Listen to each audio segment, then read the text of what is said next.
Where do we find these treasures?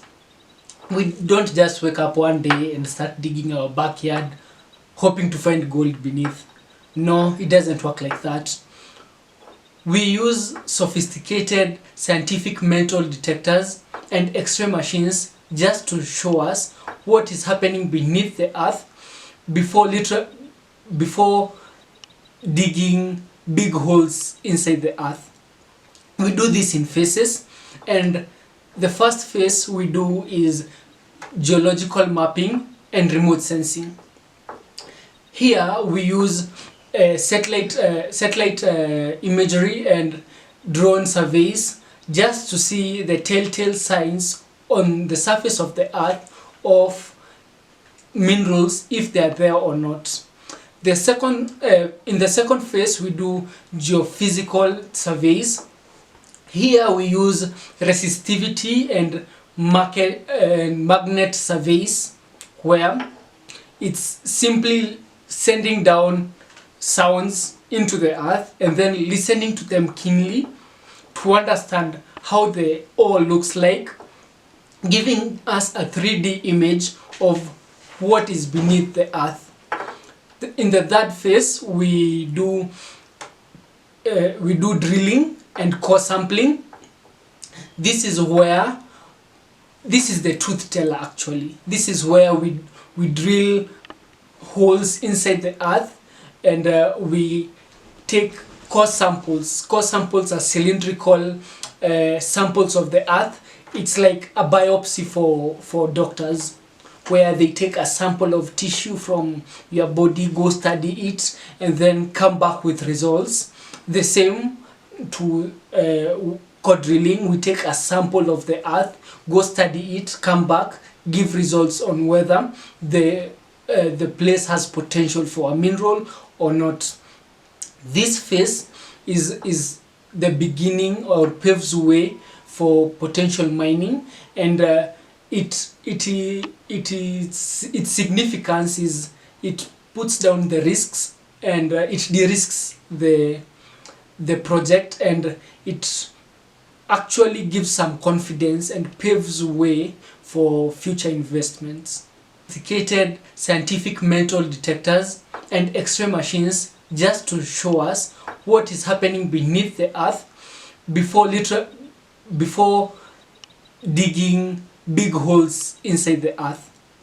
We do this in phases, and the first phase we do is geological mapping and remote sensing. Here we use satellite imagery and drone surveys just to see the telltale signs on the surface of the earth of minerals, if they are there or not. In the second phase we do geophysical surveys. Here we use resistivity and magnet surveys, where it's simply sending down sounds into the earth and then listening to them keenly to understand how they all looks like, giving us a 3D image of what is beneath the earth. In the third phase we do drilling and core sampling. This is the truth teller actually. This is where we drill holes inside the earth and we take core samples. Core samples are cylindrical samples of the earth. It's like a biopsy for doctors, where they take a sample of tissue from your body, go study it, and then come back with results. The same to core drilling. We take a sample of the earth, go study it, come back, give results on whether the place has potential for a mineral or not. This phase is the beginning or paves way for potential mining, and its significance is it puts down the risks and it de-risks the project, and it actually gives some confidence and paves way for future investments. The second question we ask ourselves is it there? Is it worth going after? Is it enough? When you have found something, you ask yourself, is it worth going after? So the second stage in the journey of a rock is resource estimation and reserve classification. We do this in phases. In the first phase is resource estimation and reserve classification. In resource estimation, we categorize it into three. We categorize it into inferred, indicated, or measured, with measured being the highest or the with most confidence, and inferred being with the lowest confidence. And in reserve classification, we also put it into three classes, where we put it as possible, probable, and proven, where proven shows highest confidence and there is something, you have found something big, and probable shows you have found something but not really actually something big. So that is the first phase. The second phase is we calculate the strip ratio, where strip ratio is the amount of overburden that is taken away so that we can actually access the ore. If you find that the strip ratio is like 2:3, this means that you have to remove 2 tons of dirt and waste to access 3 tons of ore. The third phase of the second stage is we come up with an economic model where we calculate the NPV and the IRR, where the NPV is the net profit value and the IRR is the internal rate of return. Concurrently, we also undertake environmental impacts, where in Kenya there is an organization that that gives you guidelines on what to do, and the organization is called NEMA, that is National Environmental Management Authority, that gives you an overview on how you're going to impact the environment and how to mitigate it. In this stage, we actually give the mineral that you have found or the resource that you have found, if it is we answer the question if it is potentially economically viable. We don't want to go into a project that does not give us money. Okay, so we ask, that is the question that is answered in this phase. It's like a business study, a business case, where you have to show that it is economically viable. This reminds me of a time that I went to Kajiado and I undertook a feasibility report on limestone. Actually, the geology was so good, and it was like around 20 meters of limestone ore. It was dolomitic limestone, and the geology was okay, but transporting the ore from the quarry to the cement factory, coupled with water scarcity, really tested our assumptions. But this taught me something, that geology is not on its own is not okay. It has to go along with economic viability. It has to go along with social viability. Like, does the community around allow you to mine? It has to go along with whether the logistics align with the economic perspective. We know that it's there, it's worth it. So the next big question is, how do we get it out of the ground? The third stage of the journey of the rock is mine planning and mine designing. Okay, say you want to build a house. So what do you do first? You call your architecture and you give him or her your idea and explain it to him or her, and then the architecture will lay out, give you a plan or a blueprint of how the house will look like. And it's the same for mining. Right now, for the architecture, you will replace him with the mine designer or the mining engineer, and then the blueprint is an inverted house. Like you are building a hole, inside the earth, so you have an inverted house per se. And the things we take into much consideration here is the bench design, where the machines will stand on while excavating. Will also take into great consideration the haulage roads, that is how the trucks will move inside and outside of the mine. Think of them as super highways in the mine. We don't want them to be super sharp. No, we just want them to be smooth. We want them to be short so that we can conserve energy. We want them to be efficient such that it doesn't take a lot of time for spotting. And we also take into consideration the watering systems, where we have to manage runoff water, that is water coming from the rain, and at some point we have underground water that comes out from the underground. If there's a spring around and water is coming from underground, we have to manage that water such that it doesn't stop the operations of the mine.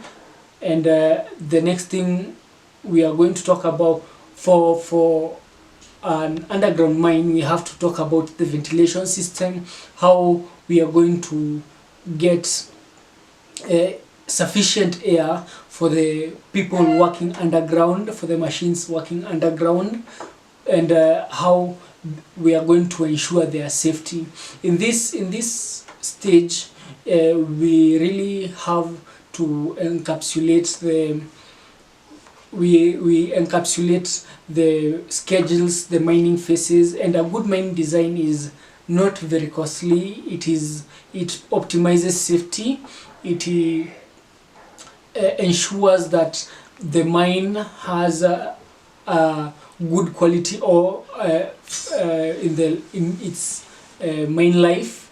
It ensures that it has a predictable ore production pattern, and this really affects the baseline or the fundamentals of that mine. Plan is approved, the equipment is on site. Now we get our hands dirty. In the fourth stage of the journey of a rock, it's extraction and processing. Here we break the rock, dig it out, and then process it. In this stage, we use different techniques to achieve this. So the most common ones are, you do drilling and blasting. Here we break the rock using explosives, the hard rock using explosives, and then we use the big machines.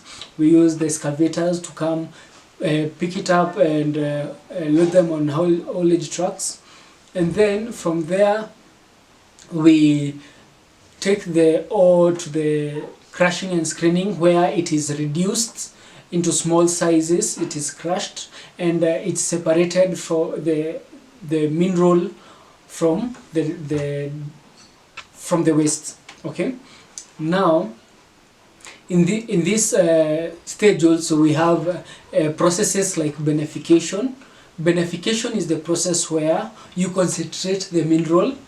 An example of beneficiation is like froth flotation, where we use bubbles to concentrate a mineral like copper and zinc per se. And in this stage, this is where most of the production cost is incurred, and also where the product is produced. And also in this stage we have 3 non-negotiables. That is, 1, water management, we have dust control, and we have a non-negotiable of safety protocols, which affect the people working in the mine directly, and on that we as mining engineers, we do not compromise on lives in the mine. There are also two major points that you also need to consider in this stage. You also need to consider the recovery rate and the production quality, the product quality. The recovery rate is the amount of mineral recovered from the ore, and a consistent quality product which will really affect the baseline of the quarry or the baseline of the operation. Also, on this stage, we will also talk about things like water management, and we will also talk about the dust, the kind of dust control mechanisms that we have. And really in this is where most of the work is done, and this is where the actual excavation and processing is really done. Here we got our mineral concentrated, we have it sorted, we have it looking beautiful at our quarry site. Now we have to get it to the market. So number 5, we talk about logistics and transportation and exportation actually. So this is the journey to the market. We have to consider things like we have to really take a toll on the constant quality of the product, and it's like packing suitcases of mineral, and each suitcase should have a consistent quality of that product. I hope you understand what I mean. And when we also talk about the suitcases should be well labeled so that it doesn't bring about confusion about what is where or where is what. And on this actual stage, we have to decide whether we will use the road to transport or the rail to transport. If it's bulky, we can use the rail. If it's a little bit less bulky, we can use the road. And we also have to take note of documentation, custom documentation. If it's for export, you need export documentation. If it is crossing borders, you need licensing from county to county, and the charges vary, so you have to incorporate all this in the logistics chapter. And here in Kenya we have a port, Kenya Port Authority in Mombasa, where it is a gateway to the world. It's our connection to the world. And we also have initiatives like the SGR, the Standard Gauge Railway, which has proven to be efficient to transport bulky goods from the inland to the ports. In this stage, we really have to take note of quality of the product, since you don't want it to go and then be sent back. This is where you have to take note of timelines. Any delay can take a toll on the profits made. Since we already have the product, you can imagine losing money after you already have the product. And that is basically what transport and logistics in the transport and logistics stage talks about. Has reached the port and it's ready for its grand voyage.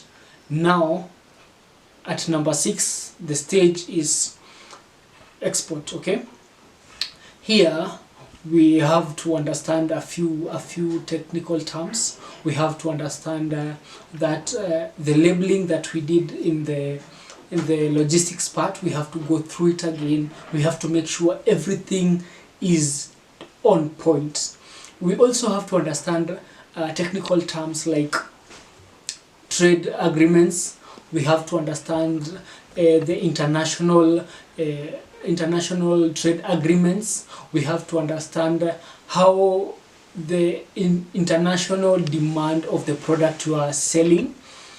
This way, you are not caught off guard on pricing, you are not caught off guard on major issues affecting supply and demand.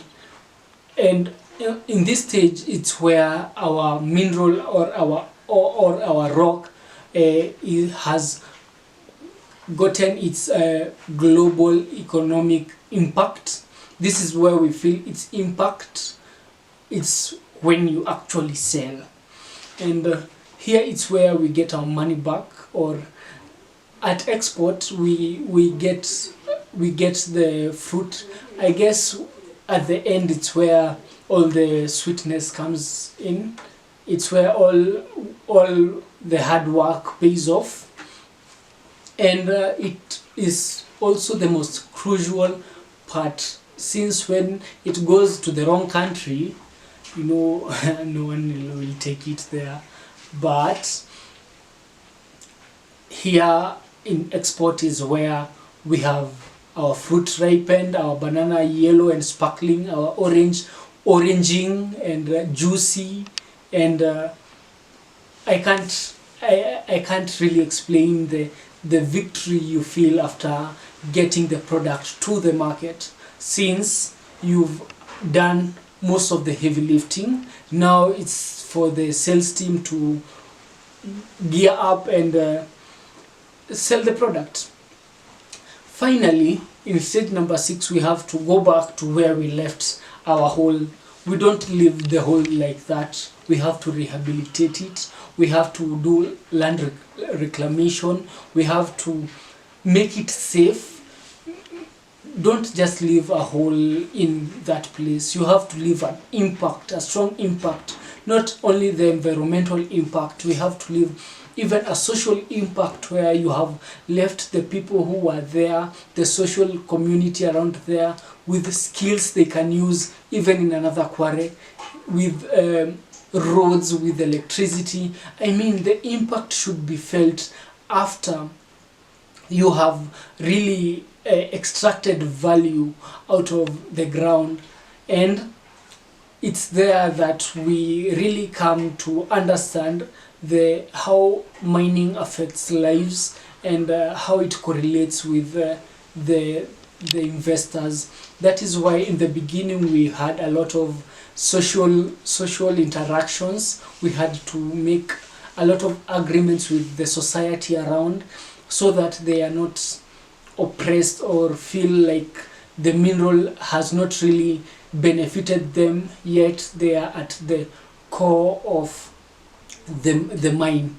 Now we have reached at the end of the journey of the rock. We have talked about exploration as the first one, and then after we explored, what did we do? We did a feasibility report, we did resource estimation and reserve classification. After we did that, we did the mine design. After we designed the mine, we got our hands dirty and we extracted the ore. After we extracted the ore, we are now hands dirty to the bathroom, go back, get our driving key. We did logistics and we transported it to the port. After the port, we did export the product, and then lastly we rehabilitated where we extracted the resource from. And that is really the life of a mine, and that should help you appreciate that the car you're driving, the phone in your pockets, and the concrete beneath your feet, holding up your beautiful mansion, has a whole lot of story to tell. It has gone through a lot of hands, blessed a lot of lives, and it's really a point to appreciate whatever you see around, and it's not okay taking it for granted. It has a heart, and all hearts need to feel loved. And thank you for watching. We have come to the end of our channel. Please click like, subscribe, share, and leave a comment. Ask a question. Let us interact in the comment section. and see you on the next episode. Now, in the next episode, next week we are going for a mining expo on the 16th, 17th, and 18th in KICC. I hope to find you there. And Jane, sayonara. That is goodbye in Japanese. I've been learning a lot of Japanese. Thank you. Adios.